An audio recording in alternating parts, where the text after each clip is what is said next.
Pemirsa, Forum Komunikasi Pimpinan Daerah Buleleng pagi tadi menjalani vaksinasi tahap pertama di Rumah Sakit Umum Daerah Kabupaten Buleleng. Sejumlah pejabat pun ikut divaksinasi, namun ada beberapa yang tidak lolos screening lantaran memiliki tensi tinggi maupun penyakit lainnya. Sejumlah tahapan dilalui peserta sebelum melakukan vaksinasi, di antaranya screening kesehatan yang menentukan peserta lolos vaksinasi atau tidak. Kurang lebih ada 7 pimpinan Forkopimda yang di-screening, namun ada 3 pimpinan yang gagal karena memiliki tekanan darah di atas rata-rata. Usai melakukan vaksinasi, Sekda Buleleng, Gede Suyase mengatakan, selama disuntik vaksin pihaknya tidak merasakan apa-apa.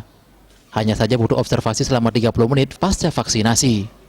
Suyase menambahkan vaksinasi ini dilakukan serentak di sejumlah fasilitas kesehatan yang ada, baik puskesmas maupun rumah sakit lainnya. Untuk tahapan selanjutnya akan direncanakan vaksinasi tahap kedua pada tanggal 10 Februari mendatang, baru dilanjutkan dengan vaksinasi dengan menyasar fasilitas-fasilitas publik yang ada. Buat saya sih tidak begitu terasa ya ketika disuntikan, ada cubitan dikit gitu aja. Ya, kemudian setelah diobservasi 30 menit juga tidak merasakan apa-apa, jadi biasa aja ya.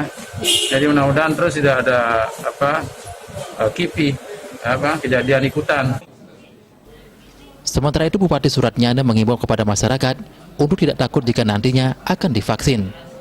Kegiatan vaksinasi yang dilakukan oleh para pimpinan Forkopimda ini menjadi contoh jika vaksinasi aman dilakukan.